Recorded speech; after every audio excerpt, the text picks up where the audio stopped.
I think they're more focused on these high school kids. Like they're kind of narrowing down their targets, right? Like who they want to get. Obviously, the portal's kind of slowed down. That they have like a scholarship or two available. Some of them, they're like, "Hey, Arnie, is there anybody we could probably get in the portal or something like that?" Yeah. But I think there's kind of narrowing down on the guys they want in the high school realm. And you got some low majors that are just going in, just like, "Hey, I'm looking at this high major kid because he may be in the transfer portal." Like, there's some guys that are there looking at kids and say, "I'm gonna get them when they potentially hit the portal." You have to do that. Yeah, we talked about that. You have to keep your net wide because you're going to get bounce backs. If you're not in on them in high school, you're not getting them on the bounce back. We've talked about that offline. We've talked about a little about that on the pod. You got to recruit more. Guys are like, oh, well, the portal's going to change things. They're not going to hit the high school scene or the grassroots scene is tough. I think it's the opposite. You got to hit him. You got to expand your name base because if a guy gets better, he's going to portal up to you. Right. And if a guy not developing, he's going to portal down. So there's a bunch of groups portaling up and a bunch of groups portaling down.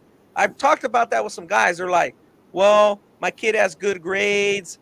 I don't know. He might have to. He's only a JUCO player, or he's D3, or something of that nature. And I'm like, wait a minute. You don't have to prep him necessarily. Get in that college system because you can jump in the portal. Getting in the portal is better than just sitting out prepping till you get older. Because if you can portal up, if you go to a low D, if you go to a D2 that's not a great power, but you're awesome, start out having an awesome freshman year, or maybe you're a D2 all conference player. Next thing you put your name in that portal, you're back in it. You're back in the mix like you were that you thought you were in high school. Right. And you're gonna mess with the colleges that were recruiting you a little bit. That's going to be the first phone call you're going to get, or the first inquiry your coach is going to make for you. The guy you're working with, or your parents, or your handler, whoever. Like, so I think the net's got to be bigger, Ani, not smaller.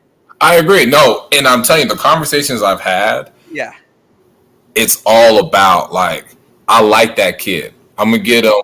I'm gonna get him when he's gonna go here, and he's gonna level up, and we're gonna take him. You know what I mean? Like, right. That's what it's all about. It's about kids that they think are going to like people look at a high major kid getting like a low to mid major offer right now. They're like, oh, that kid's not going to go there.